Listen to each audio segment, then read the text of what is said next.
That wasn't even a big ass lip pop. Oh well. Hey y'all, it's Jasmine Jones. I am a licensed clinical social worker, and today we are going to be drinking Apothic Rosé out the bottle. I don't fuck. I said what I said, and we are going to be reviewing Insecure episode 3, Lowkey Thankful. So let's go. So we open the scene with Condola and Lawrence waking up together. They have spent a night of lovemaking and fun having and all sorts of dilly-dallying and such and whatnot. And Lawrence has asked Condola if she wants to go, house hopping for Thanksgiving, like go to one friend's house, go to another friend's house, because he knows that she doesn't have any family out here.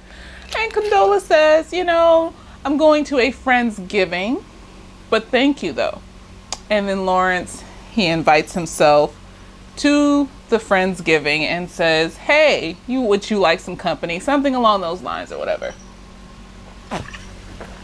And Condola thinks about it for a second because she didn't invite him. He invited himself. And then she says, yeah, sure, why not?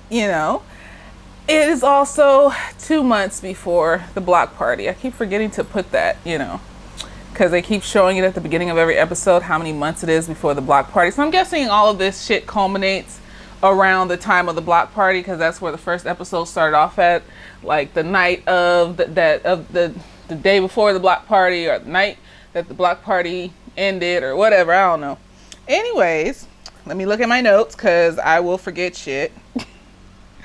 So Lawrence is going to work, and he was supposed to pitch a deal to his bosses or whatever, and they cancel his meeting, and come to find out that some investors backed out of the company, and so they might have to get rid of half the company. So Lawrence is worried, but of course he's telling everybody, his friends and all sorts of people, that he's fine, that they're not going to get rid of me.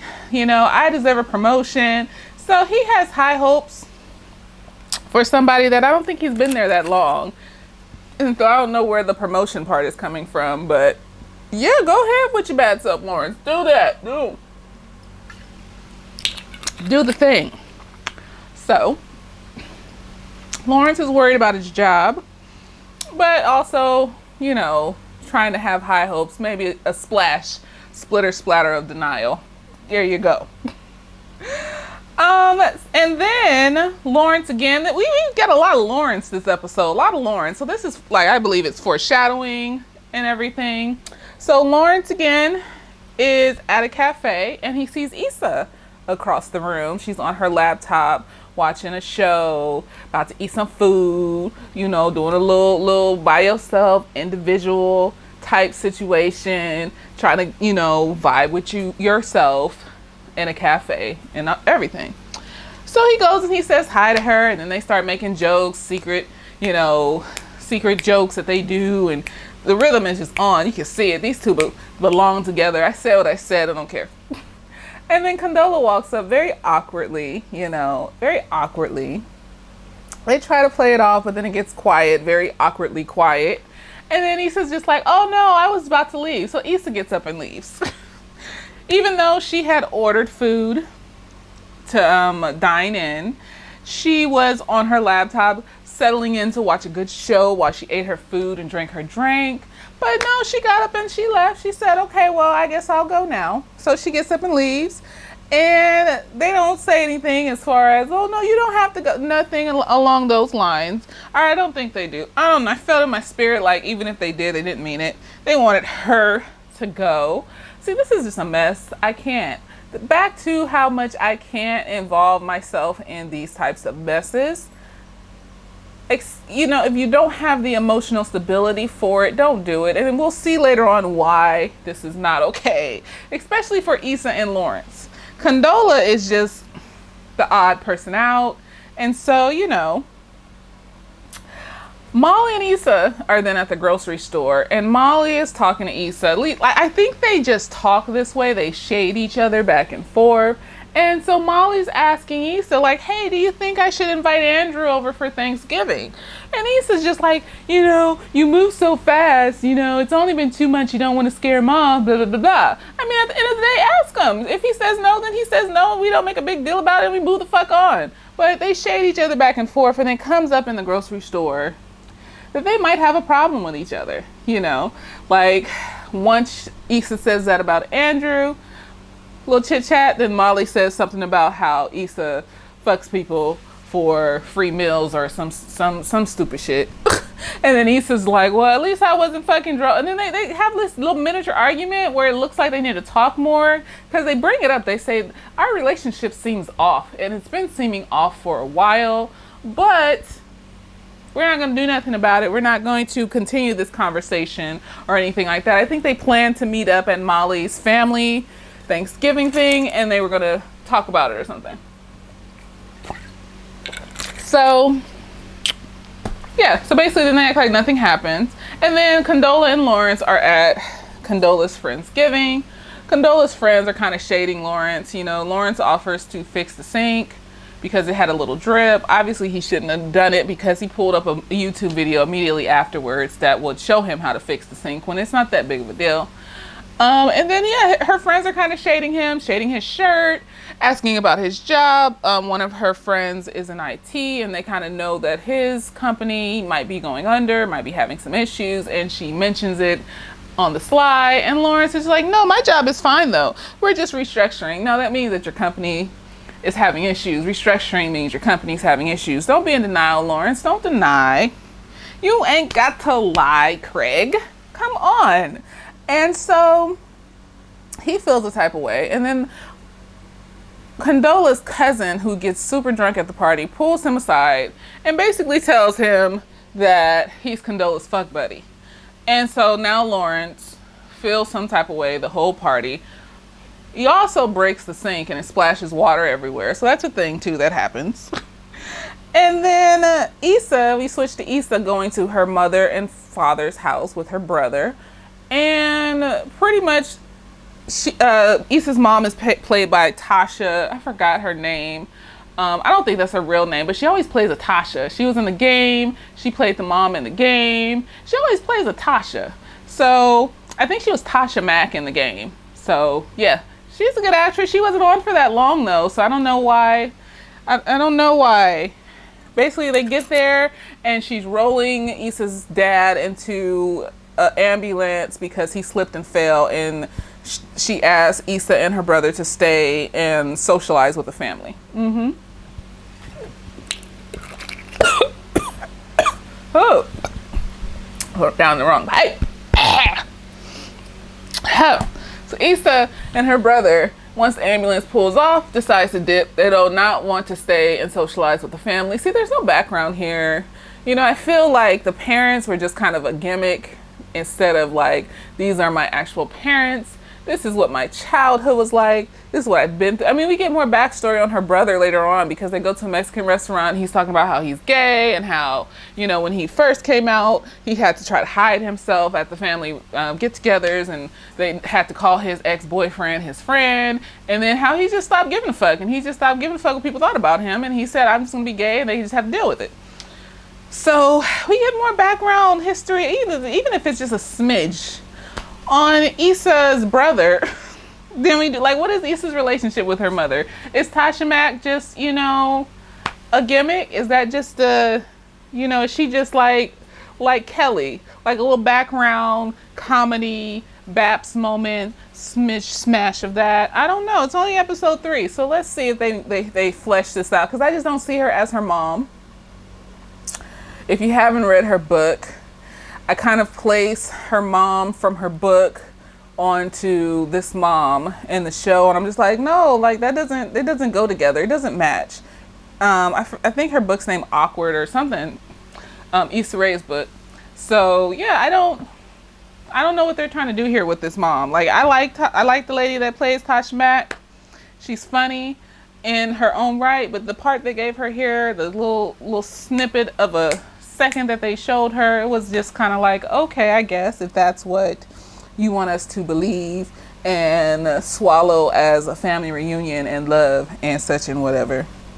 So yeah, Molly is then seen at mom's house with her brother and her mom. She still feels some type of way because her dad cheated on her mom like years ago, and she just found out last season, and she still feels the type of way. Everybody else has gotten over it.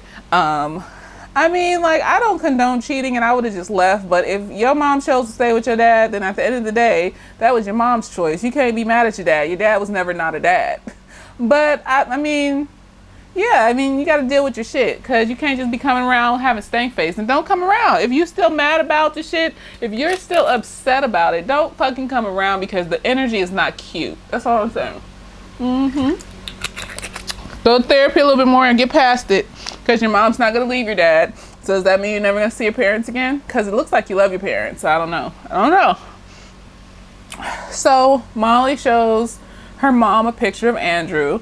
There's a little dicey racist moment where they bring up random Asian things to call him. And then her mom's like, why didn't you invite him? You know, we would have been on our best behavior and things like that. Her and her brother are saying that. And she was just like, well, Issa told me not to. And her mom was like, well, if he likes you, then he won't think you're doing too much. You know, because Issa said that would be doing too much. And so Molly listens to her. And this friendship is just like falling apart at the seams. So Molly's mom is just like, yeah, you should have just bought him. And if he thought you were doing too much, then he doesn't need to be with you. Because it's just a question. That's the thing. It's just a question, y'all. It's not like she's begging him if he said no. Knowing Molly, though, she probably would have felt some type of way if he said no, because she put herself out there. And I don't think she takes no's well yet. If a no is triggering to someone, no matter how nice you say it, no matter what your reasons for saying it are, it will still be triggering to that person. So yeah, I'm gonna still say no, though. You gotta fix your own triggers. That's none of my business. But yeah, so knowing Molly, she probably would have felt some type of way if he said no. So Issa is at the Mexican restaurant with her brother, and he's telling her the story about, you know, how their parents didn't accept him at first because he was gay, and they was low-key shading him in the prayer, talking about man and woman and how God made them, and they're not talking about nobody in particular, and blah blah blah blah. And he's telling her, you know, I said I was going to accept myself, and that's what I'm doing, and can't nobody tell me what to do. And I told myself that I wasn't going to let anybody dictate who I am, basically. So you see the clock's ticking and whirling in Issa's head, because Issa is supposed to meet with Molly later on for some pie at her house with her family. And Issa kind of blew her off a little bit, talking about something came up. I'll let you know later on. So, you know, Issa's sitting there with her brother thinking, like, yeah, that's right. That's right. Nobody should be able to tell me who the fuck I am and what the fuck I want to do. Blah, blah, blah, blah, boop, boop, boop. And then they get into Lawrence. This is the part that I was talking about earlier, where I feel like there's, you know, friends know each other. And it's more so about letting your friend, if they're going to fail, let them fail. And it's not necessarily even about failing. Maybe she will get back with Lawrence and shit like that. But the thing is, you've also set this business thing up with Condola. And, you know, you set this business thing up with Condola around this block party, while also she tells her brother that she feels that she got Lawrence's potential. She built that nigga up, and then Condola got the results. And she feels some type of way about it. She admits it to her brother, and her brother's like, well, you go ahead, girl. You feel that type of way. You know, I feel like it's not bad that she may feel this type of way. She may still have feelings for Lawrence, but don't set that shit up with Condola then. As soon as you found that shit out, knowing that you have feelings, I would make that shit strictly business, if you can, so that you're not around Lawrence and Condola. Or, you know, you might have to end that shit. Find somebody else to help you. Because emotions are fickle and they can get in the fucking way. And so we get back to Molly, and she's at her family's house again. And she is, you know, they're playing this game where they have to be on teams. She has to be on her dad's team Taboo. There you go. And she trying to make excuses not to be on her dad's team. So her brother pulls her to the side and tells her, your energy is stank. You need to figure it the fuck out. Like, it's over. Like, it happened years ago. It's over. You need to figure it the fuck out. And she's like, I'm trying to get past it. But no, you're not, because everybody in the room can feel your energy is stank. You're sitting here trying to make excuses not to play fucking taboo with your dad. You need to figure it the fuck out. So, you know, we leave off with them after that. And that's true. Like I said earlier, she needs to figure that shit out. She can't just be sitting here like, oh, you know, I'm going to fake the funk. No, you need to process these emotions any way you feel like you need to, and then get over it, you know, because you obviously still want to be around your family. You obviously still want to be around your dad. You keep going over there and you just bring in negativity. You're bringing negative vibes into the whole situation. It's not cute. It's not cute. It's not cute. And then Condola and Lawrence, back to them. So they're having issues because Lawrence has stewed over the fact that basically earlier, Condola said something during the Friendsgiving conversation that she never wanted to get married again because she was divorced 1.5 years ago and she never wanted to get married again. But also on top of that, her cousin telling him that she's, you know, they're fuck buddies and shit. So he's questioning Condola, like, do you think I'm a fuck buddy?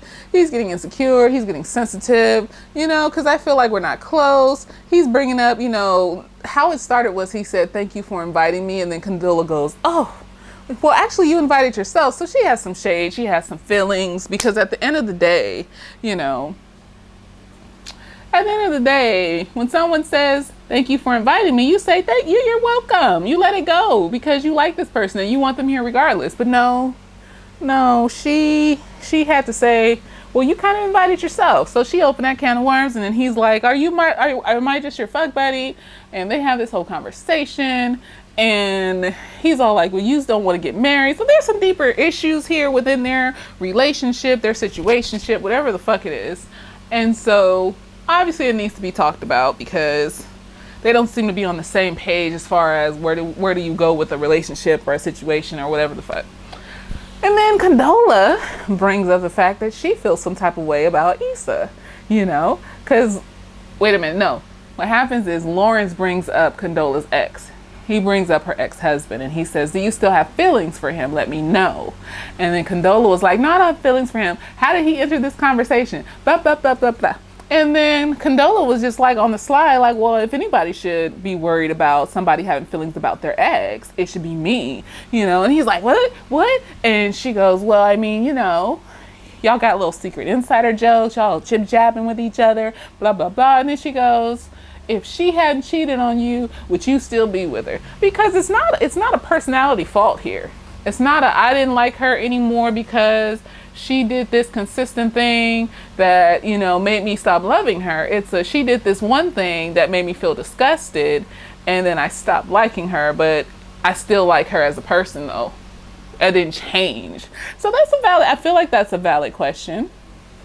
If she hadn't cheated, would you still be with her? You know, and then just cut the scene there. It goes quiet. And then Issa decides not to go to Molly's to talk after talking with her brother, you know, because they were sitting in the car. She was dropping her brother off at his house. And she was just going, you know, I feel bad because we didn't go to our family's house and stuff because their mom had just texted them saying, thank you for visiting with the family.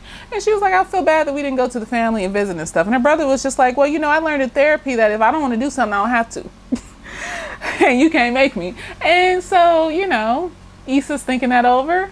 And then she texts Molly back and said, well, let's talk later. I can't make it. And Molly's like, okay.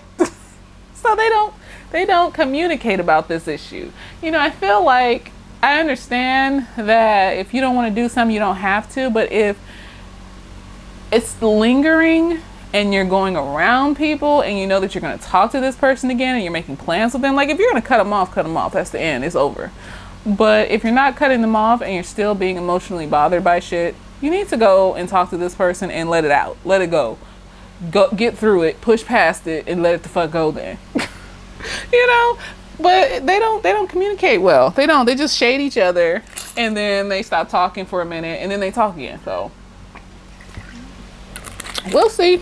Who knows? Who knows what'll happen? They might be friends again by the end of this season, like close friends again. But we see the destruction of the relationship. And this might be a cycle too. You know, Molly might have moments where she gets tired of Issa. Issa has moments where she gets tired of Molly. And they just stop talking. And they even say to people like, oh, we don't fuck with each other anymore. They probably had moments like this over and over again throughout the years. This may be the last moment. It may not be. I think it's not, because it's hard to break cycles. But Molly went to therapy, and we see that she's trying with her dad. We skip back to Molly at her Thanksgiving thing with her dad. And she gives him a piece of pie and sits next to him. So I guess that's movement. That's progress. That's something. So, you know. And then, because Issa did a Instagram story while she was at the Mexican restaurant with her brother. And the mariachi band came over and was singing this Spanish, like, Thanksgiving song. And she did an Instagram story of it, and she was laughing and giggling with her brother. So Lawrence, at the end, sees her story, gives her a little reaction. And, you know, a little laughing reaction, and that's it. That's it. He just laughing reaction. And then we see the 3 dots come up. She's about to DM him. And the races are off, you guys. We're in the DMs now. So I feel like Lawrence still likes her. This is a wrap up. Let's wrap it up. Lawrence still likes her. Issa still likes him. And then Condola's in the middle. And Condola reminded Lawrence that he still likes her. You know, he still likes Issa.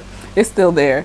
And it's a mess. It's a mess just like, you know, I forgot her name, Molly. It's a mess just like Molly said it was. But at the end of the day, sometimes you just gotta let your friends make a mess. You don't have to take it personally. I think Molly's just tired of the messes. But at the end of the day, though, the messes doesn't necessarily affect Molly's life. All you got to do is be there for your friend. She's not asking you anything else. She's just being like, you know, this is my life. This is the shit I go through. And sometimes we can talk about it and we can give each other advice. I feel like I would be Issa's friend. I'll just be shaking my head and not saying shit until shit falls apart. And then I'll be like, oh, let's talk about it.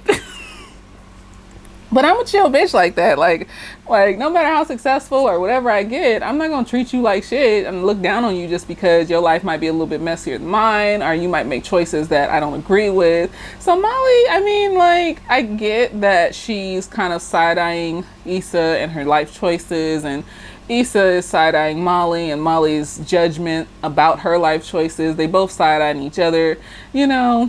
But at the end of the day, it's like, have a conversation about it. How about we not shade each other every 5 seconds? Yes, we know that Issa and Condola and Lawrence are going to be a mess because Lawrence and Issa still like each other. And Condola, I think she senses that. She senses that, and it's going to be messy. And the only reason it's going to be messy is because Issa is doing business with Condola. If Lawrence and Issa had just gotten back together without Condola being involved, it would be fine. But Issa brought money and an event into it. So I'm excited to see how that goes. And I'm also excited to see how this cycle, because this is a cycle. It's not Molly needs help. It's not Issa needs help. It's they both need to work together and communicate how they feel. But instead, they're going into this cycle of we're going to argue and bitch and complain and then stop being each other's friend for 3 months. And then we're going to get back together because we know each other so well. We've been around each other for so long. And, you know, I think this is just a cycle. I'm not necessarily super excited about this. It does express, you know, friendships in your 30s and adult friendships and shit like that. But this is a cycle. So I'm not, unless there's like some big twist ending, I either think they're going to stop being friends at the end of the season and Issa's probably going to get back with Lawrence and some shit's going to happen with her block party and Condola. Or Issa and Molly will make up by the end of the season. Issa's going to get back with Lawrence. Or they're going to fuck. Something's going to happen. And there's going to be an issue with Condola and the block party. Those two are solid. Those are 2 solids that I feel are going to happen. Issa and Condola are going to have issues with the block party. Issa and Lawrence are going to fuck, or they're going to get back together. Those are 2 solid things I'm feeling right now because it's a cycle. These are cycles that happen in these people's relationships and their friendships. You got to catch the cycles and then you're not surprised. There's no twist when you notice the cycle. Every season, or almost every season, Molly and Issa have some argument or falling out, and then they stop talking for a week and then they're friends again. Okay. And now it's just the only twist I can see is them not being friends again. But I mean, if there's another season, they'll be friends in that season because Issa and Lawrence got back together, or probably will. Lawrence is still around. That's the thing. That's a cycle. It's just cycles. It's just there's no surprises when it's like, I guess it kind of makes life a little bit boring, but it's interesting because you kind of see, the process of somebody's mental health and behavior and their decision making skills in their cycles. What are their cycles? I think my cycle is, if you betray me, I will cut you off and never talk to you again. My cycle used to be that I will beg and plead and ask for you to be my friend, and even if this is a toxic relationship, I will beg you. But now it's just like, no, if you betray me, if you treat me fucked up, I'm gonna cut you off. So my cycle changed. My cycle changed. Oh no. Before it just took me longer to cut people off. But once I did cut people off, I don't go backwards. But now it doesn't take me that long. Now it's kind of like, I don't lie to myself when I see toxic behaviors that I know that we're not going to be able to have a conversation about this and work through this because you're not going to see your part. I'll probably see my part because, I try to look deeper within myself and see what side that I play in this whole issue. Most of the time. I'm not going to say all the time. I'm not perfect. But yeah, it's just about cycles. So this whole show is about a cycle of human behavior within friendships and romantic relationships. And human behavior says, if Lawrence gets fired from this job, I'm pointing at the TV, if Lawrence gets fired from this job or laid off, I feel like he's going to cycle back into a depression. Condola's not going to deal with that shit. Condola's not Issa. Condola's not going to be like, oh, let me coddle you and build you up. Condola's just going to look at him and be like, nigga, no. You better get the fuck up off the couch. You better do something. I don't have time for this. I have to go. I will see you later. Condola has her shit together pretty much emotionally to where she's not going to deal with some shit like that. And I feel like to Lawrence, that might be coming off as cold, but it's not. It's just coming off as, what's the shit you're bringing to the table? Because I have my shit together. I have my friends. I got shit to do. And, I don't know what you're doing. So since I don't know what you're doing, I'm just going to focus on the shit that I have to do. Like, that's why I didn't invite you to the Friendsgiving. That's why I don't put you too deep into my life. Because if shit goes down, I don't know what you're doing. We're not bonded that much. It's only been, I think, 2 months. We're not bonded that much to be, I don't even think it's been that long. I think that's Andrew and Molly that's been 2 months. I think Lawrence, I don't know. But I feel like Condola is more individualistically sound. She's not going to coddle and take care of people that aren't trying to take care of themselves. And I think to Lawrence, that's coming off as cold and heartless. But no, it's just like, you know what? I don't have time to raise a grown-up. And Lawrence is giving me that, I need you to comfort me overly too much, even when I fail to the point where I can't comfort myself. Like, no, you shouldn't fail to the point where you can't comfort yourself. You should go to therapy for that. You should figure that shit out. You should do something about that, nigga. So I feel like Condola is above Lawrence in emotional maturity. Issa is more so on Lawrence's level because Issa allows things. Her boundaries aren't as stable. Like, I don't know if she gets lonely or what, but she allows kind of fucked up ratchet shit to happen in her life because she wants to fuck somebody or whatever. And so I think that they're more connected, Issa and Lawrence, because Lawrence, if he loses his job, he's just going to turn back into the old Lawrence. And, be sad and depressed. You should get that depression checked, Lawrence. You should go to therapy about that so that even if a conflict comes along, even if you do get fired, I'm prepared. I know what to do. I know this is a trigger for me. I'm going to go to therapy. I'm going to get help. I'm going to figure this shit out so that I can go on in my career and get another job and do the fucking shit I need to do. You know, me, I'm the type of bitch that, okay, I'm hearing rumblings that motherfuckers might, like when this shit happened, this quarantine shit happened, I'm hearing rumblings that motherfuckers might get fired. Okay, well, let me apply to this. But that's how my anxiety does me. I need to have a backup plan. That's like, and I thank God that for anxiety for that, because if my depression was even a tad bit higher, I'd be homeless right now. I'd just give up. Be like, fuck all this. I'm not going to try. You know, but no, because I have the type of anxiety where I need to work my ass off to make sure that I'm not homeless. I'll just keep doing the shit that I'm supposed to do. I'm not gonna give up and fail and be like, woe is me, I'm not gonna try. Like this nigga Lawrence, as cycles go, is probably gonna go back to his old self, depression, anxiety, and whatever. Once, you know, if he gets fired from this job, if he gets laid off, I feel it in my spirit. So, and Molly and Issa, they're probably gonna like continue the cycle of makeup to breakup, makeup to breakup, makeup to breakup. Or because Molly went to therapy and she's showing progress in her own self-love and whatever the fuck, she might just be like, well, fuck this whole friendship. You know, I don't know who's gonna be her friend, because it doesn't seem like Molly has many friends, but I mean, there's Kelly and Tiffany, but they're friend associates. They're not friends like her and Issa are. So, yeah, that has been Therapist Sips and Reviews. I'm excited to see what happens next week on the show on Insecure.